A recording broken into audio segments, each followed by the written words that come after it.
So Nolan Wells family now, they're going around, they're doing their press conferences, and they're talking to any and everybody that would listen. So we saw them on Good Morning America the other day. Now they did an interview with the National Action Network, right? And you have all the key players out there, Ben Crump and Al Sharpton, all of them. But let me say this first to the people out there.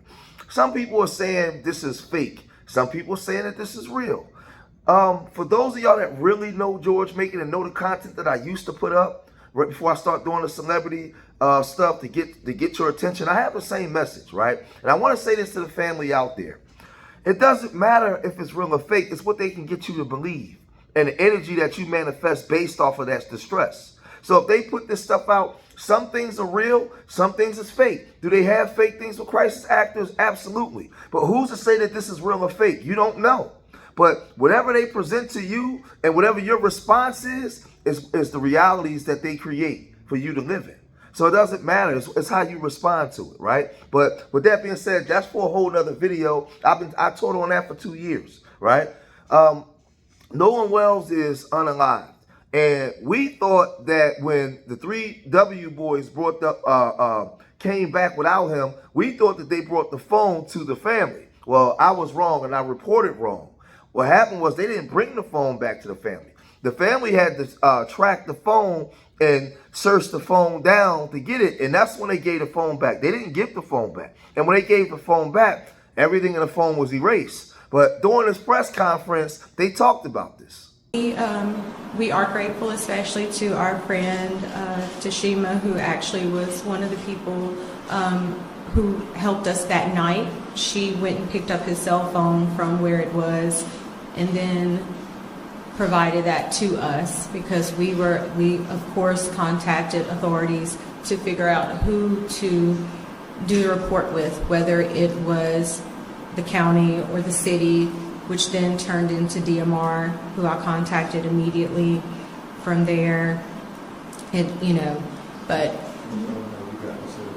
So our friend actually, when I called her, Nolan is best friends with her two sons, Jalen and Javon.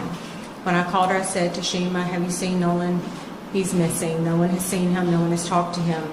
The boys were actually with her sons. So they opened up their Snapchat because a lot of the kids do have their locations where they're tracking one another. So one of the boys says, well, it's showing that I can't exactly remember what his location was showing, but my Live 360 location was showing something completely different. It was actually showing that his phone was like he was on land. And so we ended up, she received the phone from that parent. So this is the crazy part, right? You with your friends, it's 4 of y'all. Y'all go out, 3 of y'all come back. They have your cell phone and your keys. You turn up the next day dead, unalived, right? The next day you turn up unalived. The family, friends, everybody's frantically calling. Well, before you turn up unalived, the family, friends, everybody's frantically calling, looking for you. They're calling the phone nonstop, text messaging, everything. Y'all got the phone. Y'all don't answer the phone and say, hey, Miss such and such, Miss Wolseley, I have his phone. He was with us and then he left with a girl. He went this way. He got up and went with her and we was waiting for him to come back and he never came back and we have the phone. I also have his car keys. Nothing. No communication, nothing. Y'all not saying anything to the point where they got to track the phone that, mind you, y'all left together. The family's looking for him. Y'all have the phone. You see the missed calls. You're not answering. To the point when the dad walked up to the boy Jax and they tried to get into Nolan's car, but it was locked and they said, where the keys at? He tries to explain all that. Man, where are the keys at, dude? He starts stumbling and bumbling. He's not. This is why they lowered up real fast. When this thing started hitting the national news, they went and lowered up. The judge came out and spoke. And then we met up where his car was, which was at a separate location. There were issues obtaining the key. But even so, there's just a lot of Tell them about what happened with the keys. So I'm going to let my husband tell you about that because he actually went up to the door to get the key because at that point I was just not in my right mind. This has just been an awful situation, just terrible. Elmore Walmsley, the father. Okay, so the situation with the keys. When we got to the house, a few of his friends, they were already there, and they were at the door in the house asking questions. So when I walked up, they were getting, things were getting kind of intense. So I turned to them and told them, I need you guys to calm down. I don't do this to me right now. I need them to kind of trust me so they can give me something. So I was able to calm them down. So the guy, he's in one of the pictures. He came out of the room, half asleep or whatever, I think Jack's or whatever. And I said, look, I'm Nolan's father. I'm here to get his keys so I can get his car. I said, he's like, his car's parked in the yard. So he was like, I don't know, man. I know it's like my brother. I said, well, if Nolan was like your brother, would you please go in your room and see if we can find my son's keys so I can take his car home? He walks off, 2 or 3 minutes, come back. I can't find the keys. I said, okay. So at that point, I get the boys and I get moved them out the house because I didn't want them to go into the house and start tearing up these people's houses because there'd never be a hole in the situation. So we walk outside by the car. One of the guys that was in the house with us, he was on the phone with a girl, and the girl told him that Nolan's keys were on top of this Jack's guy's Xbox in the house because apparently she was there with him earlier. So he goes back up to the door by himself, and 5 minutes later, the keys come out. So now I feel like you lied to me. So now I'm really like in distress with you. Now, you know what's funny? These black conservatives are real quiet when it comes to this case. These black conservatives, if this was the other way around, when it came to Carmelo Anthony, y'all was destroying him with that W because of that W boy. But now you have another decent family living out there. Boy, never been in trouble with the law. Looks like as a great kid. You guys are real quiet. They giving the father the run around about the keys. They didn't call the family. They didn't load it up. You got judges coming out and speaking. The family is in distress. Y'all see it. Y'all are quiet. That's why I told you don't rock with them black conservatives because they're not practicing conservatism. It's not. And you guys get a chance to see it. Right? Because this is something where they should get out in front of this. Because if they say that they're black conservatives, right, this black family will represent them. They're living out in an all-inclusive society, doing for self, doing good, living good. Why are you not defending this family? The way you defended the Metcalf family. Oh, I get it. Yeah, we see y'all. But this is the thing. They disrespected the father because they didn't even want to give him the keys. The girl, one of the friends had to call a girl that Nolan was with earlier that day, and she said the keys on top of the Xbox, and they went back in and came out with the keys. Right? Where are the parents at? Where are the parents that get out in front of this and say, "Hey, what's going on, man? Boy, come here. What did you do? Who you was with? Like that was my son. Get your ass over here. Who was you around? What did you do? What's going on?" Right? And my son starts spilling the beans. "Dad, I didn't do it. I was on a boat and this happened." And yeah.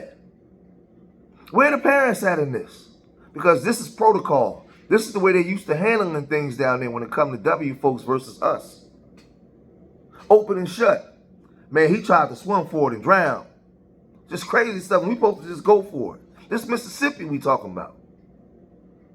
But they wasn't done. So when we made it home, my sister and I actually went through Nolan's cell phone, particularly Snapchat because that is so popular with the children. And when we opened it up, there was nothing. There were no saved pictures. There were no snaps from that day. And we did open it before the 24-hour expiration. So we found that very concerning, only because anyone who's ever been around Nolan will tell you at social gatherings, he's taking videos, he's taking pictures, he's even come up to me when I'm getting ready to go to bed, hey mom, come on, take a picture of me. You know, like that was Nolan. So that's why we feel that things may have been deleted, was because of the fact that there was nothing in either one of his accounts. It's important. And then the fact, Reverend Al, that they have this video of an argument that is going on. And you know, thank God, all young people, they have cell phones, and anytime you hear people raising their voice, they start the video. And so you hear on the video, Nolan saying, give me my freaking phone. What are you freaking doing? And that becomes even more relevant when you think about the story that they are presenting, that Nolan chose to stay behind. That's what they're saying. So if that video is factual, that's Nolan screaming for them to give him back his phone, if they can substantiate or prove that was actual Nolan in that video, and then we got Nolan turning up missing, and when they was calling looking for Nolan, they didn't answer that phone, right? But and they had to track the phone down, and they had to give up the phone. They were still in possession of the phone while everybody was calling in distress looking for Nolan, right? And they had his car keys while the doors was locked. And when they got the phone, right, finally after tracking the phone down, everything was erased from the phone. Woo! Woo! Oh man, this thing getting real goofy, real crazy, real quick, right? And this is the thing. What they're doing for Nolan Wells, they didn't do for Carmelo Anthony. See, there's a lot of liberal media where the Democrats control a lot of the media. And they didn't help Carmelo Anthony out like this, the way they're helping out Nolan. So us Foundational Black American Grassroots, we can give ourselves a pat on the back because we was holding them accountable. And we was asking, where the heck is the Democrats at? Right? Because the conservative side was doing their due diligence. They was using Fox News to destroy Carmelo. They was using Fox News to go ham. Now, Fox News is real quiet when it comes to this case. Because a lot of W folks are speaking out against these people down there in Mississippi. A whole lot of them. Now Good Morning America's on. All the news people are on this case. Because us FBAs, we've been going ham when it comes to our people. We got a whole bunch of people, man. We got a sister that was lynched, found lynched down there in Miami or Florida, South Florida somewhere. It was another brother. It was like 2 other black men that they found, right? And those stories are not getting the shine that they should get. But my man was the Teller's Publishing House. Man, he's been going ham on all those stories, right? But if all this stuff is true, when all this stuff come out, somebody's in serious trouble. But y'all let me know what y'all think, man. If you made it this far in the video, hit that like button, subscribe to Street Media TV. Leave your comments in the comment section. Remember, I love y'all. Till the next time. Peace.